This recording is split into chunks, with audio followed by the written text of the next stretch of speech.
Assalamualaikum warahmatullahi wabarakatuh. Nama saya Rama Sabili Gunawan, NPM 1813041023, mahasiswa Universitas Lampung, Program Studi Pendidikan Bahasa dan Sastra Indonesia.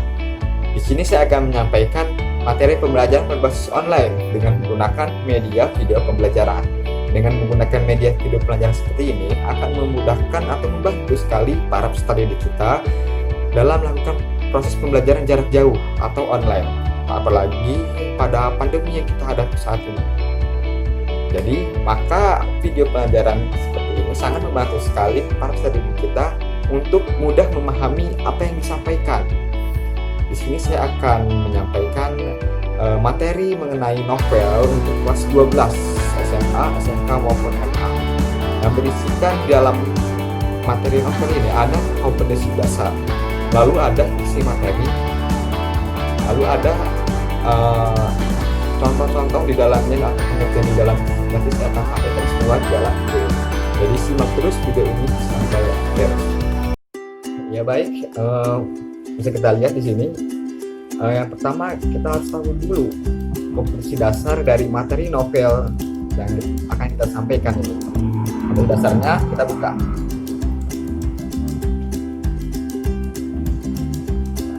Kita buka. Ada kompetensi dasar, ada 3 kompetensi dasar di sini. Kita lihat 3.8, 3.9, dan 4.9. Kompetensi dasar materi novel kelas 12. Yang pertama, kita buka.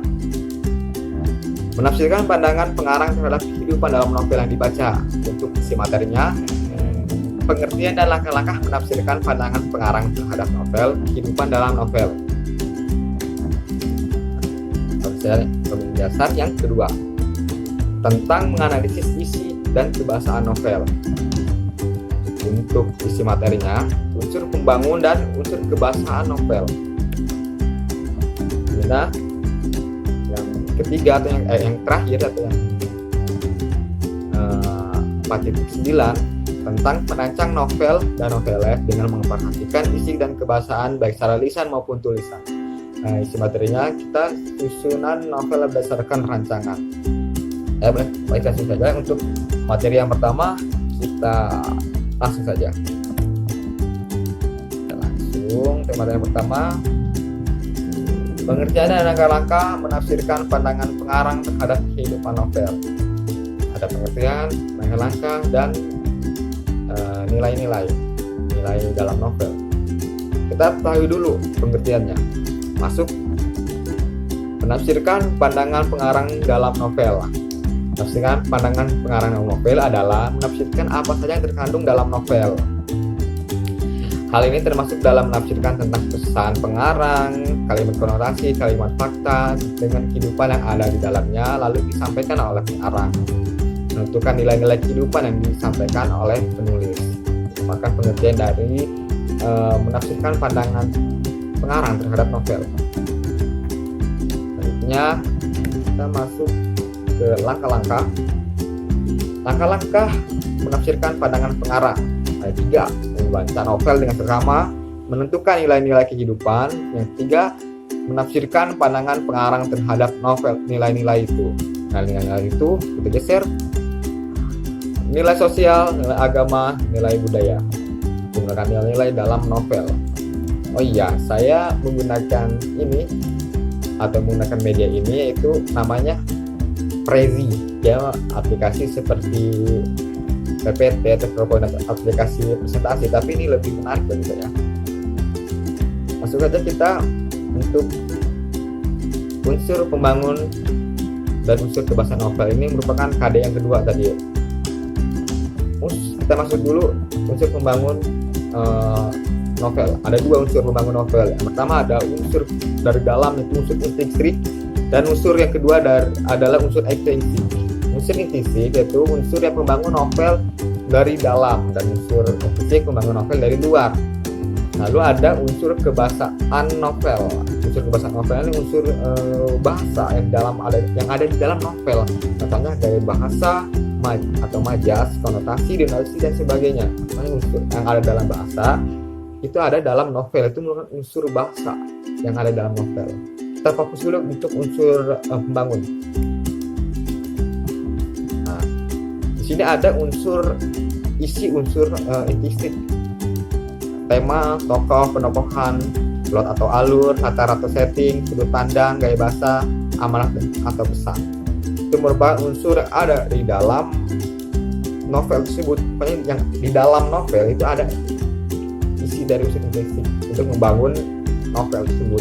Dan untuk membangun dari luar ada unsur estetik yang berisikan unsur biografi, unsur sosial, unsur nilai. Biografi tersebut merupakan unsur tentang latar belakang penulis. Pokoknya unsur estetik ini merupakan unsur yang membangun dari luar, bukan dari dalam novel, tapi dari luar novel itu sendiri. Bisa kita baca.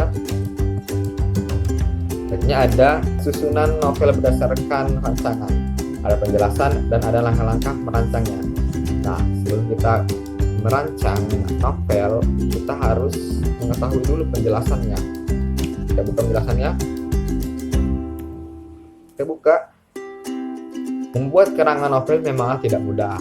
Jumlah novel tidaklah sedikit seperti cerpen.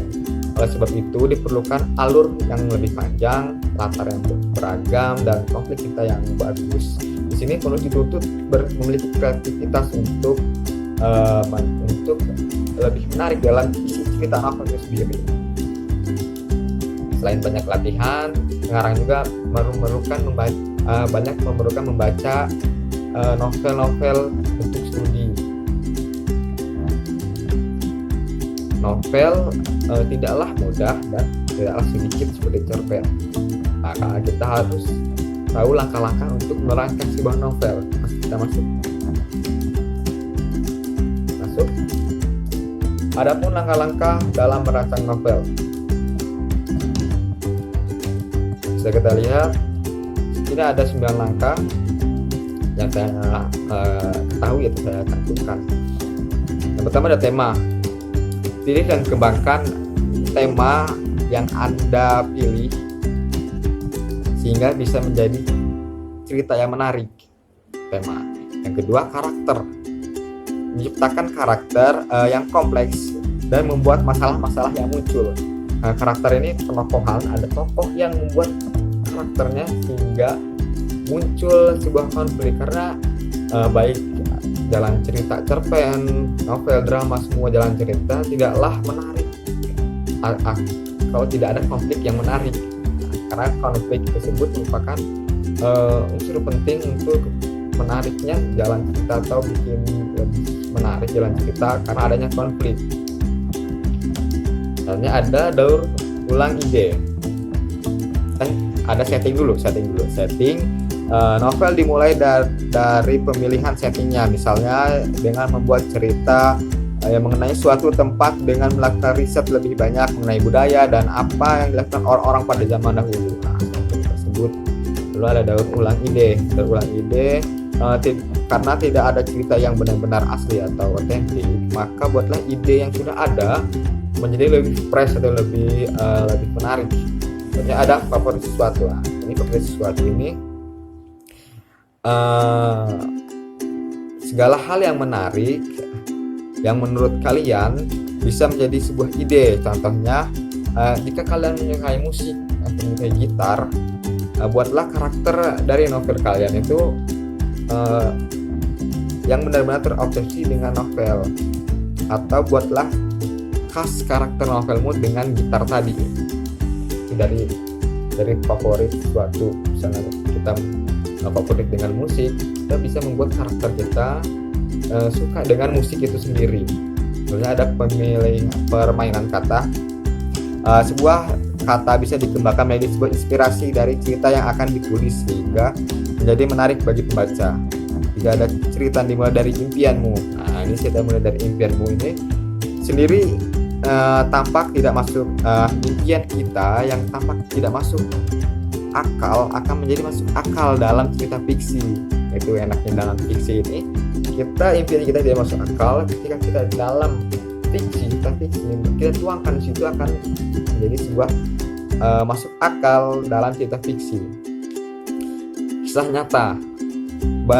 Biasanya kisah nyata bisa menginspirasi salah satu adegan dalam novel. Nyata kita bisa menginspirasi salah satu adegan dalam novel tersebut. Nah, yang terakhir ini nih, pengalaman pribadi. Pengalaman pribadi kita atau kalian sebagai penulis itu bisa kita cantumkan di dalam novel tersebut, atau kita diam-diam terselubung dalam novel tersebut.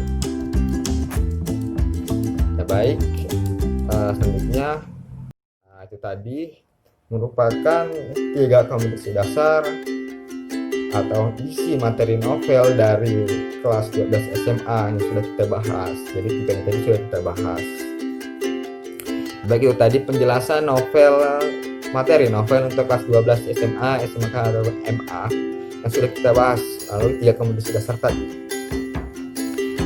Sekian yang bisa saya sampaikan mengenai materi novel ini dengan menggunakan media video pembelajaran.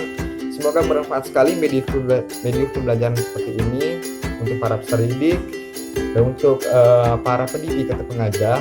Dengan menggunakan media video pembelajaran seperti ini akan memudahkan sekali dalam melakukan proses pembelajaran jarak jauh. Jadi semoga bermanfaat sekali video ini atau bisa menjadi inspirasi para peserta didik untuk sebagai media atau metode pembelajaran jarak jauh. Jika ada kekurangan maupun kesalahan yang saya sampaikan, saya mohon maaf. Wassalamualaikum warahmatullahi wabarakatuh.